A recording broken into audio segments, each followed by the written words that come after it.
Para mi graduación, mis padres me regalaron una carta de desheredación, de parte de todos, anunció mi madre en el restaurante. Mi hermana grabó mi reacción para que se divirtieran.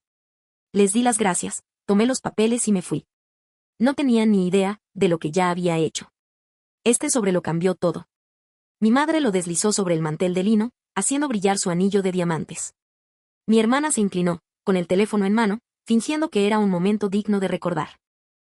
El restaurante quedó en silencio. El cuarteto de cuerdas titubeó a mitad de una nota. Dentro de ese sobre no había dinero ni una tarjeta. Era una carta de desvinculación firmada por todos. Mi regalo de graduación. La doblé 2 veces y me levanté. Sin palabras, sin escena. Solo silencio y el peso del papel en mi mano. Creían haber escrito mi final. No se dieron cuenta de que acababan de iniciar la suya propia. Quédate hasta el final. Verás cómo el silencio lo reescribe todo. Desde pequeña aprendí que en mi casa el amor se medía con indicadores de rendimiento. Mi padre, Charles Bennett, lo medía en función del valor y la rentabilidad. Mi madre, Diane, lo medía en función de las apariencias. Mi hermana Avery, por casualidad, era el equilibrio perfecto entre ambas cosas. En las cenas, siempre me presentaban al final. Avery es asociada senior en Nueva York. Mi madre sonreía con orgullo, apoyando la mano en el hombro de mi hermana. Luego, su tono se suavizaba casi como una disculpa. Y esta es Taylor. Ella sigue estudiando. La misma pausa, la misma sonrisa cortés, como si yo fuera un proyecto atrasado, aún esperando aprobación. Los invitados asentían, me miraban brevemente y luego volvían a centrar su atención en el champán. Aprendí a devolver la sonrisa. En silencio. De forma predecible. Nuestro comedor siempre olía a polen de cedro. En los aires, como un plato y una expectativa, la lámpara de araña sobre la mesa de cristal, a través de una luz fragmentada, se reflejaba en mi cristal, esparciendo imágenes que nunca se asentaban del todo. Solía contarlas, pequeños halos rotos, mientras mi padre hablaba de fusiones y adquisiciones en los mercados, y mi madre ensayaba la gratitud hacia los donantes que confundían la vanidad con la virtud. Todo le sentaba de maravilla a ese mundo. Aprendió a moverse con soltura entre las conversaciones, cuando reír suavemente, cuando inclinar la cabeza lo justo para parecer interesada. La estudié como si fuera una ciencia. Cada gesto merecía aprobación. Cada pausa estaba calculada. Yo, en cambio, trabajaba de noche en un café cerca del campus. La máquina de café express siseaba más fuerte que cualquier conversación en casa. Allí, a la gente no le importaban los apellidos ni los legados. Solo querían que sus pedidos estuvieran bien hechos y sus nombres escritos correctamente. Eso me gustó. Era medible. ¿Limpio? Sinceramente. Un domingo, después de un largo turno, llegué a casa y encontré a Avery sentada en la encimera de la cocina. Tenía el portátil abierto y a mi padre sirviéndose vino. Estábamos hablando de ti, dijo, haciendo girar la copa. Avery cree que estás perdiendo el tiempo detrás de la barra del café. Avery ni siquiera levantó la vista. No es perder el tiempo, papá. Es una lección de carácter. Su tono era ligero, pero la dureza era tal que cortaba la atmósfera de cortesía. Reí entre dientes, fingiendo que no me dolía. Yo me pago la matrícula, dije. Mi padre se encogió de hombros. Los títulos universitarios no pagan las facturas, Taylor. Los números sí importan. Recuérdalo. Quería recordarle que yo entendía los números mejor que nadie en esa casa, que podía construir sistemas, rastrear variables, modelar resultados, pero su atención ya se estaba desviando hacia Avery. Después de esa noche, dejé de intentar unirme a sus conversaciones. Simplemente comencé a observar, a recopilar datos en silencio, a mi manera. Aún así, hubo momentos en que pensé que tal vez las cosas cambiarían, como cuando obtuve una beca nacional de investigación. Les envié el correo electrónico adjunto, el recorte de prensa, y esperé respuesta. Mi madre me contestó 6 horas después: «Qué orgullosa estoy de ti, cariño. Tenemos una gala esta noche. ¿Podemos publicar algo mañana?» Nunca lo hicieron. Ese día comprendí algo simple pero permanente en mi familia: la atención era una moneda de cambio, y yo siempre fui la becaria no remunerada de su imperio. Recuerdo el sonido de las copas de cristal aquella noche, como tintineaban en perfecta sincronía, como si la casa misma celebrara mi invisibilidad. Esa noche aprendí cuál era mi lugar en esta familia, un punto intermedio entre el silencio y la aceptación. 2 días antes de la graduación, llegó un mensaje al chat familiar, un enlace para reservar en Maison Lumière, el mismo restaurante que mi madre reservaba para cada ocasión especial que no fuera la mía. El mensaje era simple. Cena de pregraduación para Taylor, vestimenta apropiada, sin emojis, sin afecto, solo una formalidad envuelta en control. Hice clic en el enlace. Mi nombre ni siquiera estaba en la lista de invitados. El saludo del anfitrión decía, familia Bennett, Charles Diane Avery. Esa omisión no fue un error. Fue una declaración. Una hora después, Avery me escribió en privado, no le des tantas vueltas. Es solo un formato. Formato. La palabra resonaba en mi cabeza. Así me veían. Una variable fácilmente eliminable. Esa noche, estaba sentada en mi escritorio. Las luces de la ciudad parpadeaban contra la ventana como estática. Mi bandeja de entrada brillaba con notificaciones sin leer de inversores, compañeros de clase, profesores, logros, hitos, agradecimientos. Nada de eso importaba cuando quienes te habían enseñado tu valía aún te evaluaban en silencio. Repasé nuestras viejas fotos familiares. Vacaciones, días festivos, eventos benéficos, la postura impecable de mi madre, las sonrisas ensayadas de mi padre, el encanto practicado de Avery. Y yo siempre al borde del encuadre, medio iluminada, medio visible. No era nada nuevo. Era la primera vez que lo veía sin esperanza. A la mañana siguiente, recibí un correo electrónico de la universidad confirmando mi participación en la ceremonia de graduación. Mi mentor, el Dr. Álvarez, me había nominado para el premio Joven Líder en Tecnología.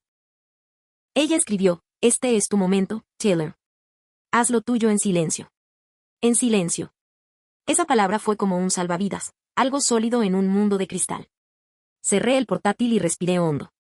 La luz del sol se filtraba a través de las persianas, dejando ver las líneas geométricas definidas.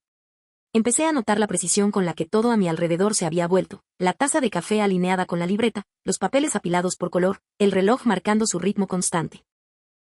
Fue entonces cuando me di cuenta de que mi vida no era caótica. Estaba organizada, solo que ya no por ellos. Sonreí con esa sonrisa que se pone cuando ya se tienen las pruebas. La noche anterior a la cena, la ciudad vibraba bajo el peso de la lluvia de verano. Las ventanas de mi apartamento estaban empañadas en las esquinas, el cristal temblaba con cada tren que pasaba. Dentro, todo estaba en orden. Papeles alineados, pantallas que brillaban con un suave tono azul. Preparé una cafetera de café recién hecho, su aroma, penetrante y reconfortante, se abría paso entre la tormenta exterior. Mis dedos tecleaban al ritmo de la lluvia. Cada línea de datos, cada documento archivado, era otro acto silencioso de rebeldía. Hacía meses que había dejado de intentar justificarme. Las explicaciones eran para quienes querían ser comprendidos. Los registros eran para quienes querían ser recordados. Por eso guardé registros. Cada formulario de beca, cada carta de adjudicación, cada línea de código del flujo de ruta de mi proyecto. Lo que comenzó como una pequeña tarea de investigación se había convertido en algo real, una plataforma de datos que ayudaba a pequeñas empresas de logística a optimizar sus rutas de entrega. Eisen se encargaba del análisis. Maya diseñó la interfaz de usuario y yo, el barista con un MBA, había escrito el algoritmo principal. No era nada del otro mundo, pero funcionaba. El gran avance llegó una madrugada, mucho antes del amanecer, cuando ejecuté una simulación que redujo los costos de combustible en un 12%. Recuerdo recostarme, mirando fijamente las cifras, la prueba, una prueba tangible e innegable. Para cuando llegó el simposio de startups de la universidad, Rapflow ya estaba listo. Mi profesor, el Dr. Álvarez, me detuvo antes de que subiera al escenario. No necesitas venderte, dijo. Simplemente muéstrales cómo funciona. Deja que los datos hablen por sí solos. Así fue. Al terminar la presentación, los aplausos estallaron, primero educados y luego sinceros. Entre la multitud se encontraba un hombre con un elegante traje gris, Nathan Coe, director ejecutivo de Northbridge Logistics. Se acercó después, con un tono mesurado y un interés genuino. Habéis creado algo escalable, dijo, estudiando los gráficos. Pero, sobre todo, algo justo. Justo. Una palabra que no había oído en años. Nos vimos 2 veces después de eso. La tercera vez deslizó una carpeta sobre la mesa. Dentro había una carta de intenciones. Northbridge quería adquirir el flujo de rutas por $6,2 millones, además de ofrecerme un puesto de director tras mi graduación. No firmé de inmediato. Leí cada cláusula, cada sublínea. Quería asegurarme de que el sistema que había construido, el que se construyó a partir del silencio, no del privilegio, permaneciera intacto. Cuando finalmente firmé, no sentí triunfo, sino equilibrio. A partir de ese momento, comencé a crear mi propio archivo, copias digitales de cada documento, con fecha y hora, y encriptadas. Comprobantes de transacciones, registros de licencias, confirmaciones de pago, ese tipo de documentación que no solo cuenta una historia, sino que la sella. La noche que recibí la confirmación final de la transferencia, imprimí la carta. El sonido del papel al salir de la impresora fue más nítido que un aplauso. Fue entonces cuando abrí el chat familiar por primera vez en meses. El mensaje más reciente era de mi madre, una foto de Avery en la gala de un bufete de abogados, con el siguiente pie de foto: orgullosa se queda corto. Le respondí brevemente: cena de graduación confirmada, allí estaré. Sin emojis, sin explicaciones. Después, limpié el apartamento como siempre lo hacía antes de momentos importantes. Cada cosa tenía su lugar, cada línea seguía una simetría perfecta. Sobre el escritorio, mi carta de admisión, mi carpeta con el título y un pequeño sobre que había guardado desde niña, con una tarjeta de cumpleaños descolorida que mi madre me regaló una vez, con una dedicatoria a mi pequeña soñadora. Coloqué los documentos nuevos debajo, la tinta, fresca, pesaba en el papel. Llegó la medianoche en silencio. Cerré el portátil, me serví el último sorbo de café y observé las luces de la ciudad reflejadas en el río. Pensé en la cena que se avecinaba, en sus sonrisas, en las cámaras, en la actuación. Por primera vez no tenía miedo de que trajeran su propia carta pensando que me definiría. Lo que ignoraban era que yo ya había firmado algo mucho más permanente, mi independencia. Me dormí con ese pensamiento. Había dejado de llover. El silencio que siguió tuvo un aire casi ceremonial. A la mañana siguiente desperté antes del amanecer. Los primeros rayos de sol iluminaron la esquina del escritorio, reflejándose en el clip plateado que sujetaba los contratos. Toqué el papel suavemente, tranquilizándome. No me vestí para ellos. Me vestí para los discos, limpio, con el pelo recogido en un moño y en tonos neutros. Una mirada que no pide a gritos ser vista, sino que exige ser recordada. Antes de irme, coloqué mi taza de café junto al portátil, a una pulgada exacta del borde. Prueba de orden por costumbre. Cerré la puerta con llave. Las calles de Chicago seguían siendo reflejos húmedos que se extendían sobre el asfalto. Mi reflejo me devolvió la mirada desde la ventanilla de un taxi que pasaba. Una persona tranquila y serena me resultaba familiar. Al llegar a las inmediaciones de la Maison Lumière, me detuve frente a las puertas de cristal. Dentro, ya podía vislumbrar el tenue brillo de las lámparas de araña. La silueta de mi madre, la familiar inclinación de cabeza de Avery mientras ajustaba la cámara de su teléfono. Respiré hondo una vez. Creían que esta noche era su escenario. No tenían ni idea de que el guión ya había sido reescrito, firmado, sellado y fechado. Esta vez, no me encontraba presenciando su actuación. Me encontraba ante la prueba. La anfitriona sonrió al verme. ¿Fiesta de Bennett?, preguntó. Su tono era profesional, pero percibí un destello de sorpresa cuando se dio cuenta de que mi nombre no figuraba en la lista de reservas. Asentí de todos modos. Sí, dije. Me están esperando. Dentro, el aire estaba impregnado de mantequilla de trufa y una indiferencia ostentosa. Mi familia ocupaba la mesa de la esquina bajo la luz tenue de la lámpara de araña. Mi madre saludó con la mano como si se tratara de un reencuentro, no de una ejecución. Avery levantó un poco el teléfono para encuadrar la foto. Taylor darling, dijo mi madre con voz dulce. Tenemos algo especial para ti. Un camarero apareció y dejó un sobre blanco impoluto junto a mi plato. Mi padre se aclaró la garganta, y la pausa, con una autoridad ensayada, llenó el silencio. Es hora de que todos sigamos adelante, dijo. Mi madre sonrió aún más. De parte de todos nosotros, añadió. La cámara de Avery captó todo. El sobre deslizándose sobre el lino, mi expresión indescifrable. Lo abrí despacio. El papel era grueso, con relieve legal. Nosotros, los abajo firmantes, por la presente liberamos y renunciamos a todas las obligaciones y vínculos familiares con Taylor Bennett. Estaba firmado por cada una de ellas, con sus iniciales perfectamente sincronizadas. Ahí estaba, mi regalo de graduación. La mesa observaba, esperando una escena. Tal vez una lágrima, tal vez un grito. Pero el verdadero drama ya lo había vivido. Doblé el papel un par de veces y lo coloqué con cuidado junto a mi cucharilla de café. Gracias, dije. Mi tono fue incluso deliberado. Avery parpadeó. Nos estás dando las gracias, le dije mirándola a los ojos, por el cierre. El aire se volvió tenso como el cristal. Mi padre se removió en su silla. La mano de mi madre se cernía sobre su copa de vino. Avery bajó el teléfono un poco, ya sin saber muy bien qué estaba grabando. Taylor, dijo mi madre en voz baja. No tenías que complicarlo más, pero ya estaba buscando algo en mi bolso.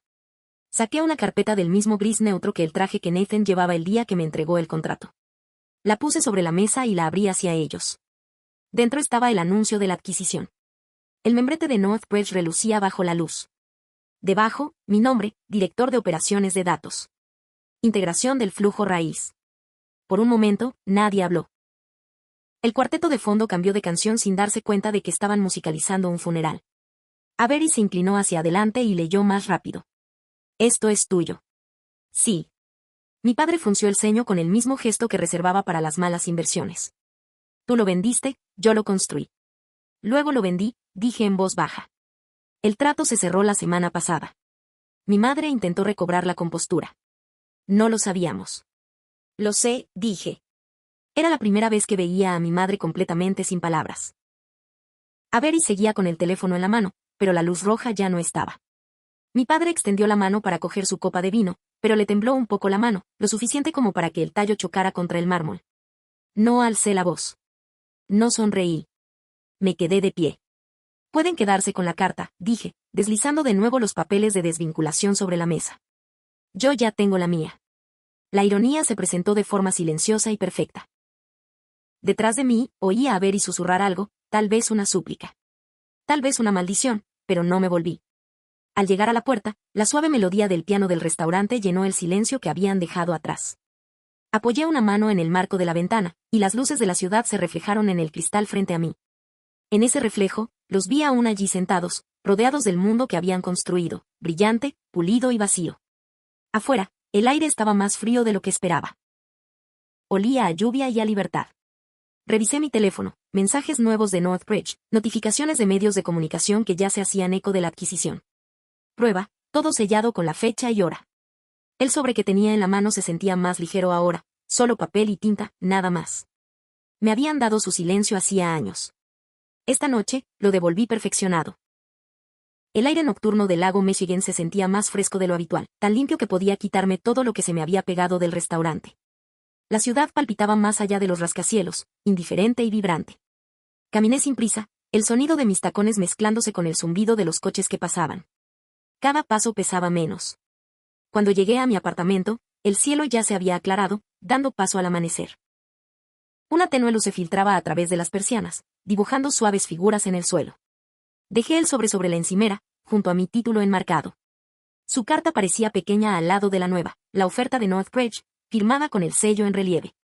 2 documentos, 2 versiones de mi nombre, una que borraron cuando no pudieron. Preparé el café como siempre, vertiéndolo despacio, con cuidado. La taza hizo un suave clic contra la mesa. Ese sonido se había convertido en mi pulso, medido, controlado, vivo. No releí su carta. Ya había cumplido su función, una marca temporal que señalaba el momento exacto en que dejé de pedir pertenencia. Ahora yacía tras un cristal, aplanada entre logros imborrables.